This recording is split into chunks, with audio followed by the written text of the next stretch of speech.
हार्दिक धन्यवाद व्यक्त गर्न चाहन्छु उद्घोषकज्यू। यस मंगोल नेशनल अर्गनाइजेशन को ऐतिहासिक 6औं राष्ट्रिय महाधिवेशन खुला घोषणा सभा कार्यक्रम का सभाध्यक्षज्यू, इस कार्यक्रम का प्रमुख अतिथि नेपाल को समग्र 3 करोड़ नागरिकहरू को भविष्य को ढुकढुकी संगठन को ऐतिहासिक 6औं राष्ट्रिय महाधिवेशन को बंद सत्रबाट निर्विरोध रूप में निर्वाचित हुनुभएका शालीन नेता, संगठन का श्रद्धेय केंद्रीय प्रेसिडेंट बुद्धलाल मेचेज्यू, कार्यक्रम का विशिष्ट अतिथि संगठन का केंद्रीय सभा का नवनिर्वाचित मूल सचिव सन्तोष तामाङज्यू, व्यासमा सँगसँगै आसन ग्रहण गरेर बसिराख्नुभएका विशेष अतिथि ज्यूहरू, संगठनको ऐतिहासिक 6औं राष्ट्रिय महाधिवेशनको बन्द सत्रबाट निर्वाचित भएर आउनुभएका निर्वाचित सम्पूर्ण केन्द्रीय सर्वोच्च सभा, केन्द्रीय सभाका पदाधिकारी ज्यूहरू, विभिन्न प्रदेश सभाका अध्यक्ष ज्यूहरू, प्रदेश सँगसँगै देशको नेपालको सुदूर पूर्व मेचीदेखि सुदूर पश्चिम महाकालीसम्मबाट देशको ऐतिहासिक 6औं मंगोल नेशनल अर्गनाइजेसनको ऐतिहासिक 6औं राष्ट्रिय महाधिवेशनबाट यो देश र देशभित्र बसोबास गर्ने सबै नागरिकहरूको उज्जवल र सुनिश्चित भविष्यको निमित्त मंगोल नेशनल अर्गनाइजेसनले ऐतिहासिक जिम्मेवारी लिने उद्घोष गर्ने ऐतिहासिक कार्यक्रममा उपस्थित हुनुभएका तपाईँ तमाम उपस्थित आदरणीय चिर अपरिचित मंगोल प्रेमी लोकतन्त्रवादी आदरणीय आमा बुवा दाजुभाइ तथा दिदीबहिनीहरूमा मेरो व्यक्तिगत तर्फबाट सँगसँगै मंगोल नेशनल अर्गनाइजेसनको केन्द्रीय सभाको तर्फबाट यहाँहरू सबैमा मंगोल मायाले भरिएको जुझारु क्रान्तिकारी सलोट टक्राउन चाहन्छु। स्वीकार्नुहोस्। जय मंगोल। पक्कै पनि यति बेला हामी संगठनको ऐतिहासिक 6औं राष्ट्रिय महाधिवेशनको यस घोषणा सभा कार्यक्रममा शरीक भइराखेका छौं। समयको पाबन्दी छ। व्यासमा संगठनका अग्रज नेतृत्व पंक्तिबाट आगामी 5 वर्ष पछाडि यो देशलाई कुन गन्तव्यमा कसरी पुर्याउने भन्ने युगान्तकारी सम्बोधन बाँकी नै रहेको कारणले गर्दाखेरि म तपाईहरुसँग लामो समय लिन चाहन्न। विशेष मन्तव्यहरू आउन बाँकी रहेको कारणले गर्दाखेरि तपाईहरु आफ्नो व्यस्त समयको बावजुद संगठनको यस ऐतिहासिक 6औं राष्ट्रिय महाधिवेशनको घोषणा सभा स्थलबाट देशको 3 करोड़ नागरिकहरूको निमित्त कोसेली लिएर जानको निमित्त आइपुग्नु भएको छ। यस कारणले गर्दाखेरि पनि म लामो मन्तव्य राख्न चाहन्न। विशेष गरी मंगोल नेशनल अर्गनाइजेसनको यो ऐतिहासिक 6औं राष्ट्रिय महाधिवेशनको खुल्ला घोषणा सभासम्म आइपुग्दै गर्ने क्रममा देशमा पछिल्लो समयमा घटेका राजनीतिक घटना परिघटनाहरूलाई हामीले नजिकबाट निहालिराखेका छौं। यो सबै कुराको प्रभाव भनेको मंगोल नेशनल अर्गनाइजेसन र यो संगठनको फाउन्डर प्रेसिडेन्ट महामानव डाक्टर गोपाल रुङज्यूले चाल्नु भएको कूटनैतिक रणनैतिक कदमको कारणले गर्दाखेरि देशको परिवेश यो स्थितिमा आइपुग्न विवश भएको छ। आज देशमा घटिराखेको घटना परिघटनालाई हामीले नजिकबाट निहालेर हेर्ने क्रममा मंगोल नेशनल अर्गनाइजेसनका संस्थापक प्रेसिडेन्ट महामानव डाक्टर गोपाल रुङज्यूले सधैँभरि भन्नुहुन्थ्यो, यो देश नेपाललाई लागेको रोगको अन्त्य गर्नको निमित्त त्यो ओखतीको रूपमा काम गर्ने, मंगोलवाद दर्शन बुझ्न सक्ने एउटा सुसज्जित नागरिकहरूको समूह निर्माण हुन जरुरी छ। राजनैतिक रूपमा चेतनशील मंगोल समुदायहरू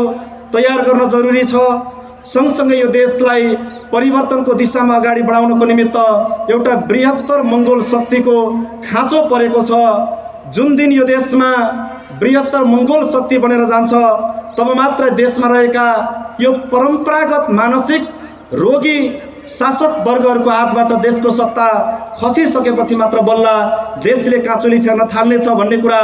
यो संगठनको फाउन्डर प्रेसिडेन्ट महामानव डाक्टर गोपाल रुङज्यूले बताउँदै आउनु भएको कुरा तपाईँ हामीमाझ सर्वविदितै छ। यो देश परिवर्तनको दिशामा अगाडि सार्नको निमित्त आजभन्दा झन्डै 7 दशक अगाडि देशमा भएको जुन एउटा क्रान्ति थियो, देशबाट राणाहरूको अन्त्य भइसके पछाडि राणाहरूको हातमा रहेको सत्ता देशको जनताको हातमा आएपछि मात्र बल्ल तपाईँ हामीले अनुभूति गर्ने, तपाईँ हाम्रो समस्या बुझ्ने, तपाईँ हाम्रो अभावलाई बुझ्ने नेतृत्व सत्तामा आएपछि मात्रै हाम्रो समस्या समाधान भएर जान्छ। यस कारणले गर्दाखेरि देशको राजनीतिक सत्ता, देशको राजकीय सत्ता राणाको हातबाट खस्न जरुरी छ भन्ने कुराको बीजारोपण जनताको तहमा आएर देशमा भएको एउटा आन्दोलनले राणाहरूको हातबाट सत्ता त खसाल्यो, तर त्यो राणाको हातबाट खसेको सत्ता फेरि उसैको सम्धि खलक शाहहरूको हातमा गएर सत्ता कचरिनु पर्ने स्थिति सिर्जना भयो। शाहहरूको हातमा परेको सत्ता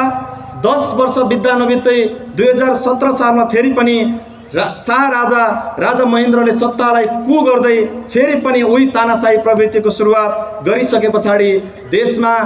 जन्मिँदै गरेको, हुर्किँदै गरेको नयाँ पुस्ताले फेरि त्यसको विरोधमा आन्दोलन मचाउन सुरु गर्यो। त्यो आन्दोलनको नेतृत्वकर्ताको रूपमा यो संगठनको संस्थापक प्रेसिडेन्ट महामानव डाक्टर गोपाल गुरुङज्यूले देशभरिका मंगोल समुदायका नागरिकहरूलाई राजनैतिक रूपमा चेतनशील बनाएर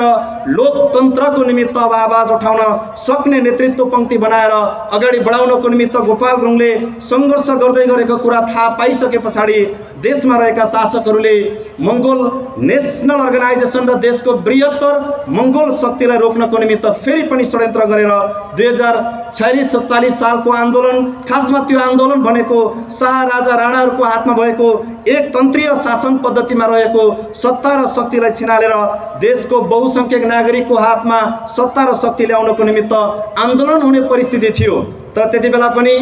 देशमा षड्यन्त्र भएर महामानव डाक्टर गोपाल गुरुङज्यूको दर्शन र सिद्धान्त बुझेर देशको बृहत्तर मंगोल समुदायहरू एउटा बृहत मंगोल शक्ति बन्न दिनु हुँदैन भन्ने कुरा बुझेका कारणले गर्दाखेरि सर्वभरा र सर्वहाराको नारा लगाएर हाम्रो मान्छेलाई फेरि त्यहाँ पनि अल्मल्याउने काम भयो। त्यस पछाडि संगठनका फाउन्डर प्रेसिडेन्ट महामानव डाक्टर गोपाल गुरुङज्यूले सन् 1989 जनवरी 1 तारिखको दिनमा भद्रगोल जेलभित्र नै मंगोल नेशनल अर्गनाइजेसन जस्तो राजनैतिक संगठनको स्थापना गरेर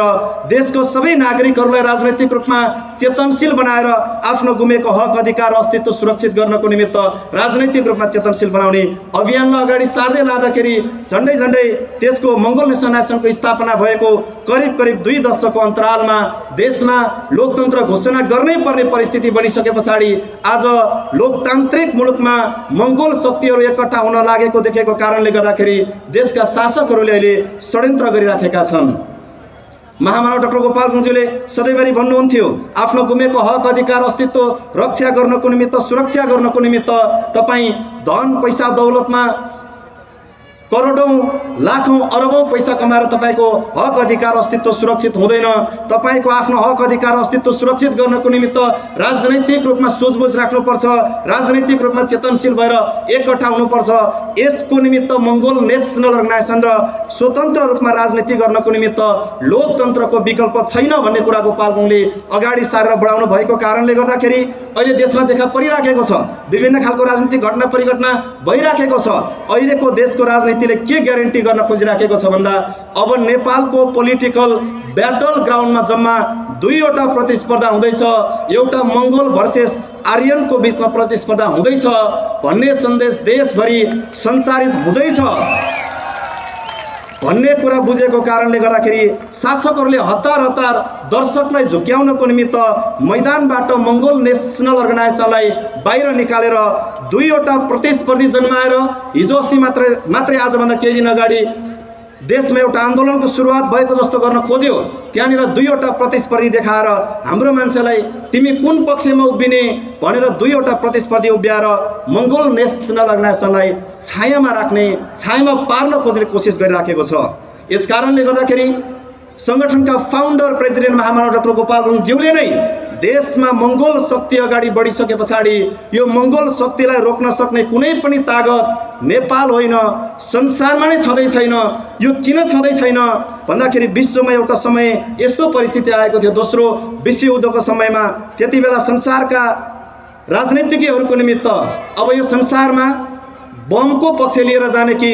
बुद्धको विचार लिएर जाने भनेर चुनाव गर्नुपर्ने परिस्थिति आउने बेलामा अहिलेको संसारको विश्वको राजनीतिक घटना परिघटनाले यति बेला संसारमा विध्वंस होइन, अब संसारमा वैचारिक क्रान्तिको आवश्यकता छ भन्ने कुरा ग्यारेन्टी गरेको र त्यही लयमा मङ्गोल नेसन अगाडि हिँडेको कारणले गर्दाखेरि मङ्गोल नेसनल अर्गनाइजेसनले उत्पादन गर्दै गरेको यो मङ्गोल शक्ति अब संसारमा कहिले पनि रोकेर जाने छैन। आजको सङ्गठनको ऐतिहासिक 6औं राष्ट्रिय महाधिवेशनको घोषणा सभाले एउटा सन्देश लिएर जानेछ। अब यो देश नेपाल बनाउनको निमित्त यही मुलुकमा यही माटोमा जन्मेका मूलवासी मङ्गोलहरू तम तयार भइसकेका रहेछन् भन्ने कुरा अघि नै पूर्ववक्ता मित्रहरूले आफ्नो शुभकामना प्रतिज्ञा मन्तव्यको क्रममा राख्नुभएको मन्तव्यले देखाइसकेको छ। अब मङ्गोल समुदायका मान्छेहरू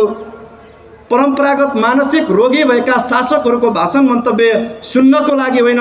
जनताको आवाज बोल्न तम तयार भएर अगाडि बढेको सन्देश अघि नै पूर्ववक्ता साथीहरूको मन्तव्यबाट गइसकेको छ। यस कारणले गर्दाखेरि म समयको पाबन्दीलाई ख्याल गर्दै बाँकी अन्य धेरै कुराहरू अब देशभरि यो 5 वर्षभित्र हामीले यो देशमा परिवर्तन ल्याउनको निमित्त लोकतन्त्रको रक्षाको निमित्त एउटा कार्यदिशा एउटा नीति तर्जुमा गरेर अगाडि बढिसकेको कारणले गर्दाखेरि देशको विभिन्न कुनाकन्दरमा फेरि तपाईँहरूको बिचमा आएर यो अभियानमा निरन्तरता दिनको निमित्त निरन्तर जोडिनको निमित्त प्रतिबद्ध छु। सँगसँगै सङ्गठनको ऐतिहासिक हिजो सम्पन्न भएको 6औं राष्ट्रिय महाधिवेशनको बन्द सत्रबाट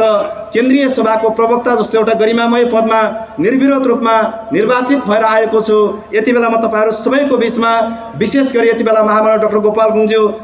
जसको दर्शन र सिद्धान्तको कारणले गर्दाखेरि जसले दिनुभएको प्लेटफर्मको कारणले गर्दाखेरि तपाईँहरूको आवाज बोल्न सक्ने भएको छु। यसको निमित्त महामानव डाक्टर गोपाल गुरुङज्यूप्रति सदाबार रूपमा उहाँप्रति ऋणी रहँदै विशेष गरी म हिजो निर्वाचित भएको पदमा